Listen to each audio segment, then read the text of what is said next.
Assalamualaikum warahmatullahi wabarakatuh. Perkenalkan, nama saya Mai Susanti dengan NPM 2359201124. Di sini saya dari kelas 5D. Di sini saya akan menjelaskan tentang dataset regresi harga rumah.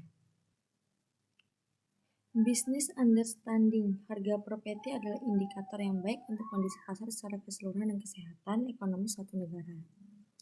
Hasil yang ingin dicapai adalah untuk memprediksi harga rumah dari spesifikasi tertentu melalui regresi linear berganda. Regresi linear berganda merupakan model regresi yang melibatkan lebih dari satu variabel independen. Di sini ada import library. Import library adalah untuk analisis data dan machine learning.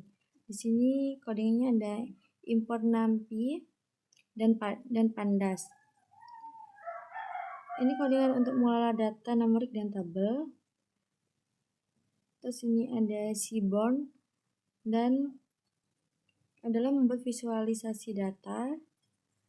Dan juga ada Train Test Split untuk membagi data menjadi data latih dan uji. Ada linear regresi, membuat model regresi linear dan metrik, dan square error atau R2 score untuk mengevaluasi performa model dengan menghitung error dan akurasi R kuadrat.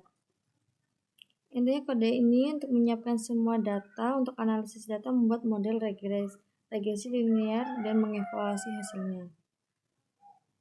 Di sini ada load dataset, di sini ada div sama dengan PD atau red CSV. Di sini ada host data atau data CSV. Di sini ada beberapa bagian kolom dan baris, ada 4.600 baris dan 18 kolom. Di kolom sini terdiri dari date, price, bedrooms, dan yang lainnya. Ini arti kolomnya. Date itu tanggal rumah tersebut dijual, price-nya harga rumah, bedrooms-nya jumlah kamar tidur, dan bathroom-nya jumlah kamar mandi.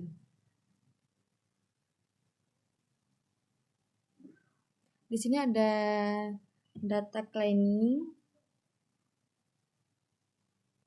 div, duplicate sum, ini hasilnya 0. Ini ada div is null atau div is null, sum, date-nya 0, price-nya 0, bedroom-nya 0, bathroom-nya 0, dan yang lainnya. Di sini ada data exploration, melihat tipe data masing-masing kolom. Infonya ada kelas Pandas, core frame, data frame, rank index,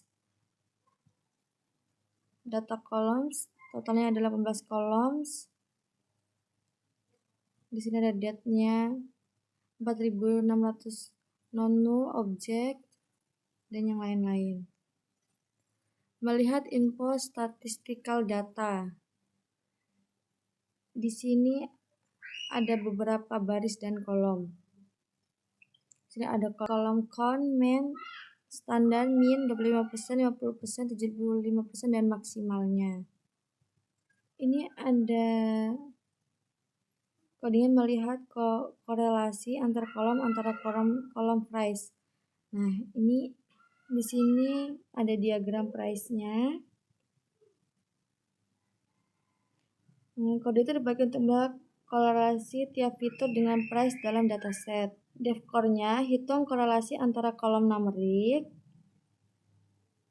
price-nya, hanya ambil korelasi terhadap kolom price, dan sort values adalah urutan dan korelasi terbesar ke terkecil. Ini yang unknown-nya tampilan dalam bentuk heat map dengan angka korelasinya. Hasilnya, fitur yang paling berhubungan dengan price adalah SQFT living atau SQFT above dan bedroom, sedangkan YR renovate hampir tidak berpengaruh. Ini ada penjelasannya. Heatmap berfungsi untuk menunjukkan korelasi antara variabel berdasarkan variabel price. Semakin ke bawah semakin gelap warnanya. Korelasinya antara variabel semakin jauh berdasarkan heatmap di atas, maka SKFT living, SKFT above, bedrooms, view, dan SKFT basement akan digunakan sebagai variabel independen pada regresi kali ini. Di sini ada data processing div, buka kurung div sama dengan 0 atau count. Hasilnya date-nya 0, price-nya 49, bedroom-nya 2, bathroom-nya 2, dan seterusnya. Pada kolom price terdapat 49 baris yang memiliki nilai 0. Kemudian pada kolom bathroom dan bedroom memiliki masing-masing 2 baris yang memiliki 0. Baris tersebut akan di drop karena tidak mungkin memiliki 0. Di sini ada div drop price sama dengan 0, index explains true. Ada bedrooms dan bathrooms. Di sini ada 4.549 baris dan 18 kolom. Ada kolom date, price, bedroom, bathroom, SKFT living, SKFT lot, floors, waterfront view, condition, SKFT above, SKF basement, yearboot, year renovate, street, dan yang lainnya. Setelah itu mendeteksi quartiles. Quartiles yang akan dideteksi adalah dari variabel price, SKFT living, SKFT above, dan SKFT basement. Hal ini berdasarkan dari statistical data yang telah dijalankan sebelumnya. Variabel yang memiliki selisih nilai min dan max yang besar akan dideteksi outliers. Box plot berfungsi untuk mengoverspasi data berdasarkan median kuartil 1, kuartil 3, nilai data terendah dan nilai data tertinggi dari data yang nantinya akan terdeteksi outliers dari variabel. Di sini ada box plot. Tujuannya untuk melihat sebaran data media kuartil rentang, Quitler titik harga yang jauh lebih tinggi dan mayoritas data. Hasil grafik menunjukkan banyak outlier harga rumah yang sangat tinggi, artinya ada rumah yang dengan harga jauh di atas rata-rata. Selanjutnya, di sini ada menghitung batas Quitler pada kolom price dengan metode IQR atau interquartile rank. Q1 strip price sama dengan div price titik kuantil 0,25. Untuk ambil kuartil 1, 25% data terbawah. Sedangkan yang Q3 garis bawah price sama dengan div price kuantil 0,75 adalah ambil kuartil 3 atau 25% dari data teratas. Ini adalah kode ini menentukan tentang harga normal dan mendeteksi harga rumah yang terlalu rendah atau terlalu tinggi sebagai outlier. Di sini ada dataset baru setelah Quitlers di drop.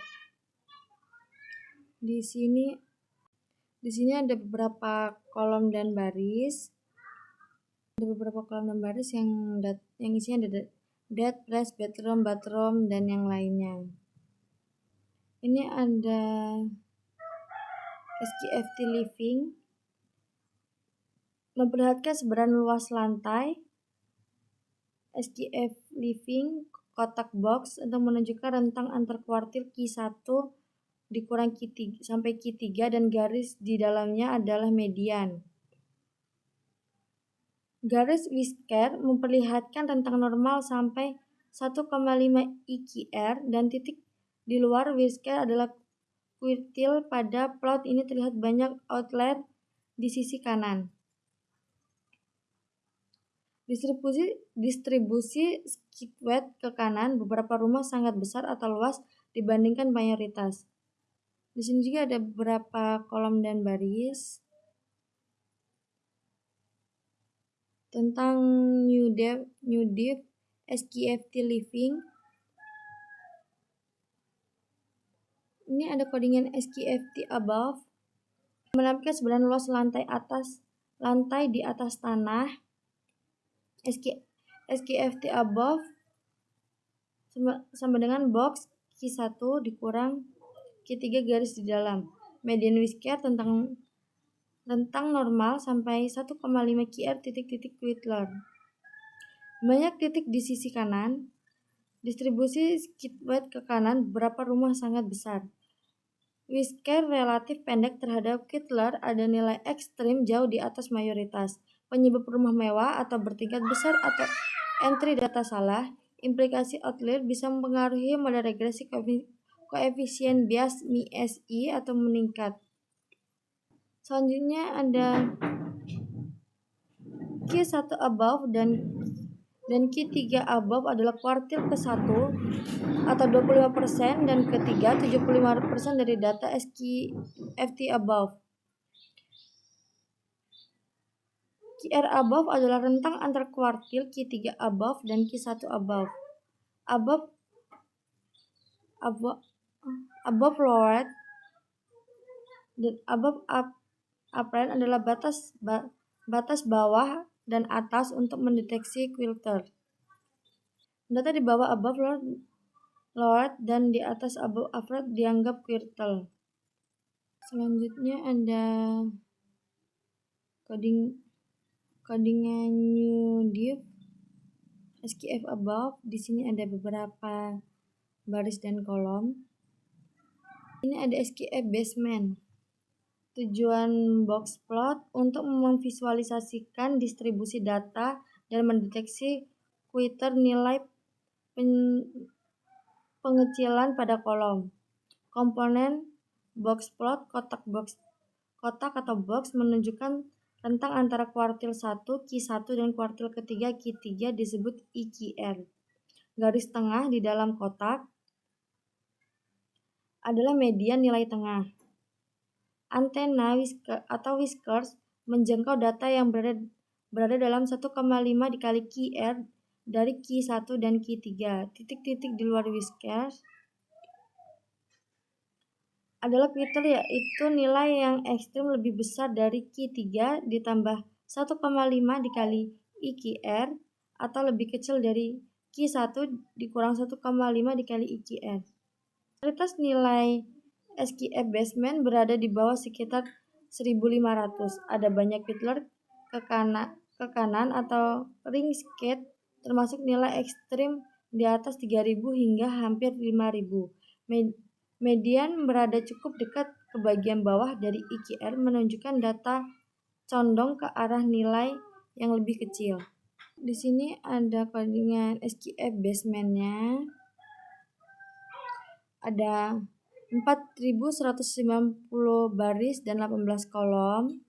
Factor selection. Yang menjadi variabel independen adalah price. Sedangkan untuk variabel independen kami memiliki SKF living, SKF above, bedroom view, dan SKF basement. Kami memiliki variabel-variabel yang memiliki tingkat korelasi paling tinggi terhadap variabel price. Variabel independen. X adalah baris variabel independen fitur atau yang digunakan untuk memprediksi, yaitu SKF living, SKF above, bedroom view, SKF dan SKF basement. Y yang berisi variabel independen atau target, yaitu price. Ada splitting data yang digunakan untuk training. Untuk training sebanyak 70% dan testing sebanyak 30%. Fungsi train test split digunakan untuk membagi data menjadi data training 70% untuk melatih model, data testing 30% untuk menguji performa model, dan test size 0,3 artinya 30% data digunakan testing. Di sini ada modeling regression, linear regression atau regresi fit X train Y train atau linear regression. Rumus regresi linear berganda Y sama dengan B0 ditambah B1 dikali B1 X1 ditambah B2 X2 dan seterusnya. Nilai konstan dan koefisien untuk setiap variabel independen. Print model interpret Regressor interpret print model coefficient regression curve, model interpret dan model coefficient. Nilai di atas adalah nilai yang dimasukkan ke rumus. Regresi predik X test atau prediksi hasil nilai prediksi. Visualisasi ada Y-test prediction color blue. Gambar ini adalah diagram sebar atau scatter plot dengan garis regresi yang menunjukkan hubungan antara dua variabel berskala harga. Intinya ada korelasi positif ketika nilai pada sumbu X naik nilai ke sumbu Y. Nilai pada sumbu Y cenderung naik juga, tapi titik-titik menyebar cukup lebar terutama pada harga tinggi. Artinya variabilitas meningkat dan ada Quitler-nya. Di sini ada evaluasi. Kita bahas hasil evaluasi model pada gambar tersebut. Ada codingan tersebut secara singkat dan jelasnya. MAE atau mean absolute error. Sini ada rata-rata kesalahan prediksi model sekitar 132.000 dari nilai sebenarnya. Semakin kecil MAE, semakin baik model dalam memprediksi. MSE atau mean square error merupakan rata-rata kuadrat selisih antara prediksi dan nilai sebenarnya. Nilai besar karena kesalahan dikuadratkan sehingga sangat peka terhadap outlier. Dan yang terakhir ada Aquari R kuadrat atau skor. Artinya model hanya bisa menjelaskan sekitar 39% variasi data. Ini tergolong rendah sehingga model kurang baik dalam memprediksi target. Sekian video yang saya sampaikan. Saya akhiri. Wassalamualaikum warahmatullahi wabarakatuh.